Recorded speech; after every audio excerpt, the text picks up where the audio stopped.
प्यारे बच्चों, कल मैंने आपको समाजशास्त्र अध्याय 6 इंडियन सोसाइटी की पुस्तक से सांस्कृतिक विविधता की चुनौतियों के बारे में बताया था।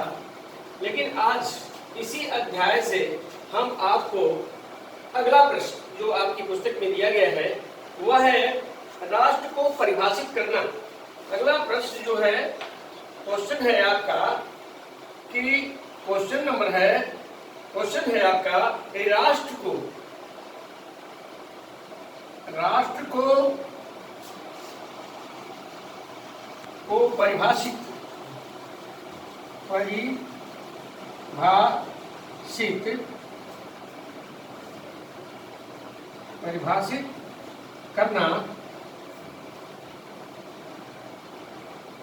परिभाषित करना क्यों कठिन है? क्यों कठिन है? क्यों कठिन है? क्यों कठिन है? आधुनिक समाज में आधुनिक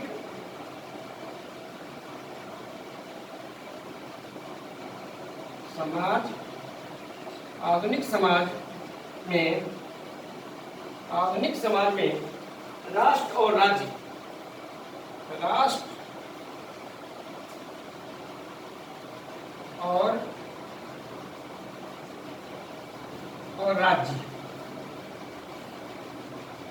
राज्य कैसे संबंधित है? कैसे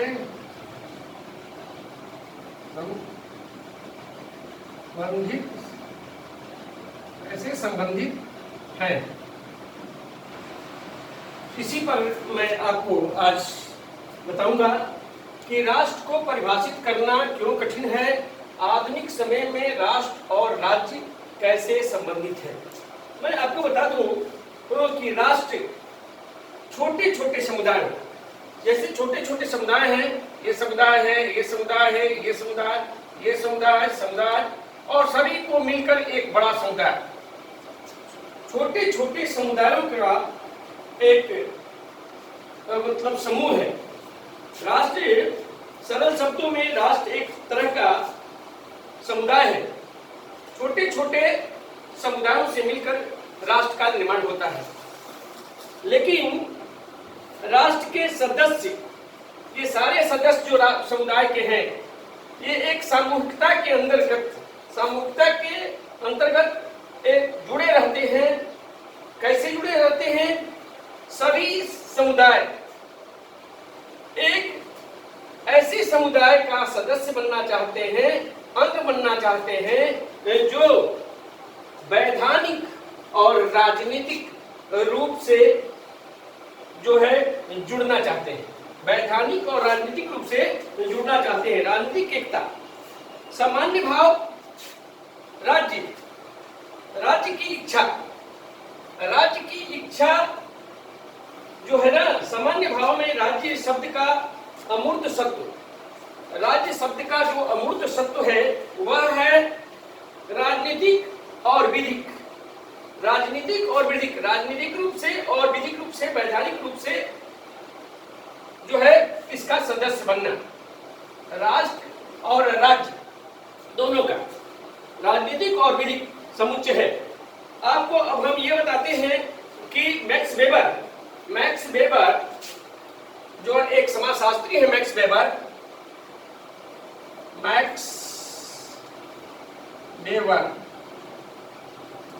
वेबर क्या कहते हैं? मैक्स वेबर का कहना है कि राज्य एक ऐसा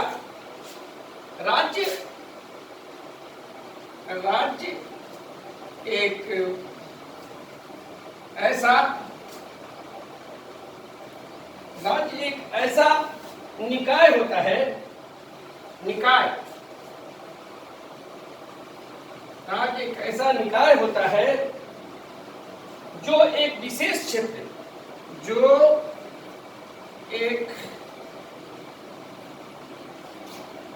विशेष क्षेत्र विशेष क्षेत्र में विधि सम्मत, देखिए विधि सम्मत,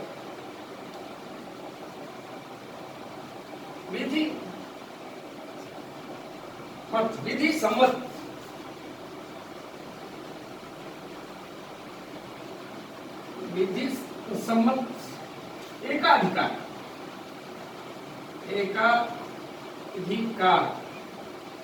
विधि सम्मत एकाधिकार विधि सम्मत सफलतापूर्ण दावा करता है, सफलतापूर्ण दावा करता है।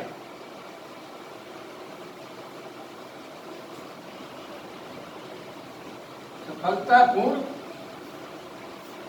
दावा करता है,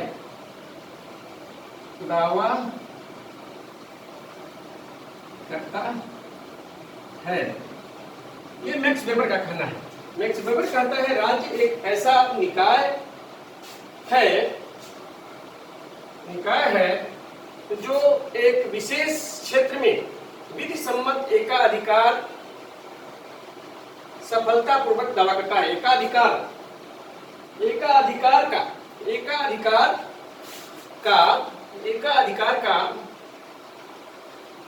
एकाधिकार का सफलतापूर्वक दावा करता है। राष्ट्र को परिभाषित करना कठिन है। समुदाय होगा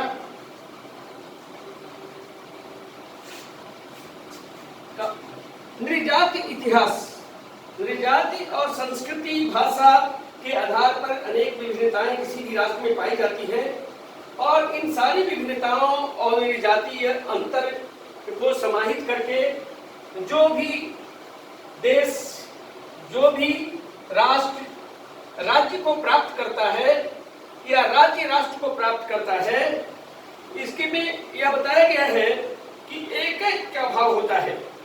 एक माने राष्ट्र राज्य को प्राप्त करना चाहता है और राज्य जो है राष्ट्र बनना चाहता है।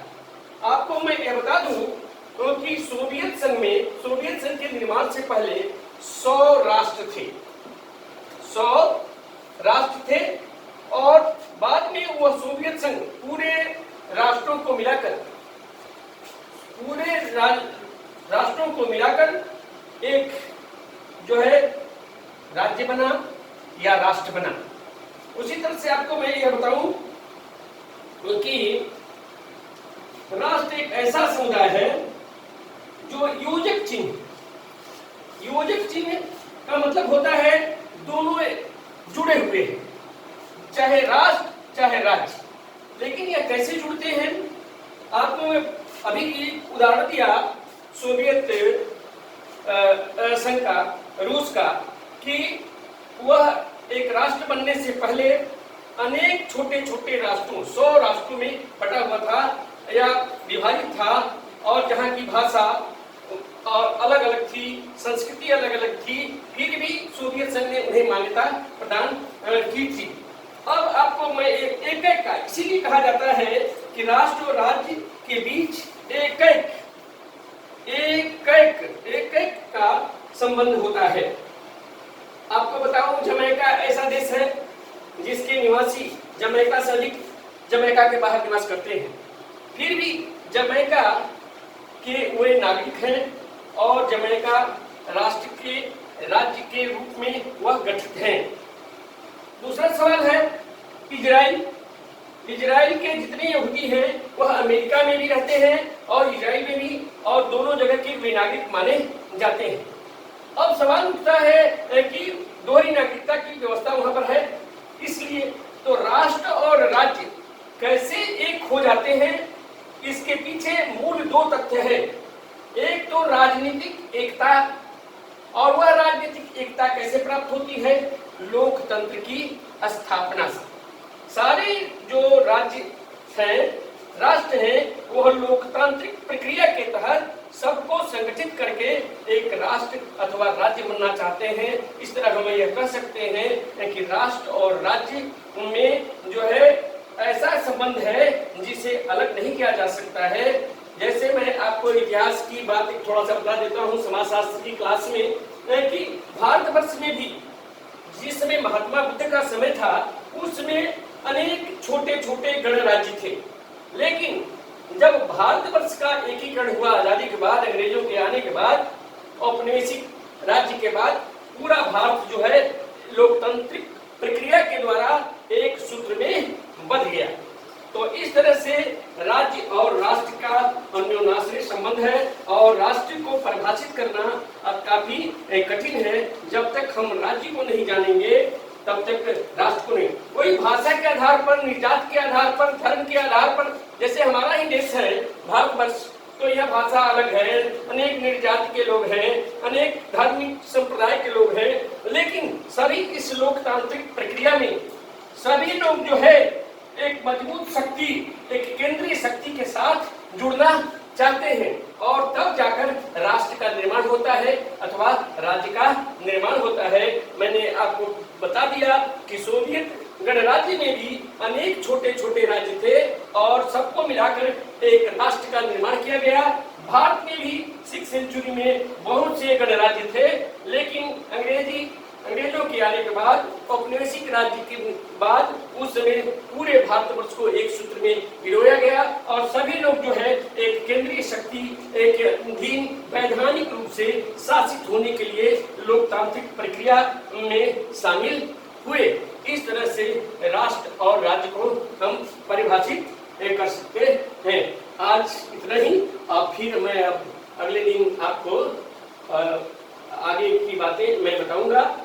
तब तक आप अपनी पुस्तक से इन सारे तथ्यों को, मैक्स वेबर के विचार को और राष्ट्र और राज्य के प्रति कौन सी शक्ति काम करती है, मैंने बताया कि सारे लोग, सभी राज्य के लोग एक बड़े समुदाय से, छोटे छोटे समुदाय बड़े समुदाय से जुड़ना चाहते हैं और इस तरह से एक बड़ा समुदाय का निर्माण होता है और इसी बड़े समुदाय को, ये जो बड़ा समुदाय बन गया छोटे छोटे समुदायों से, यही समुदाय राष्ट्र कहलाए।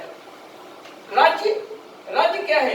राज्य लोगों के द्वारा या लोगों के एक तरह से आपसी मेल का परिणाम है। लोगों के अपने अधिकार और कर्तव्यों और विधि द्वारा जो उन्हें अधिकार प्रदान किए गए हैं उससे वह जुड़कर राज्य का निर्माण करते हैं और राज्य और बड़ा समुदाय मिलकर राष्ट्र का निर्माण करते हैं।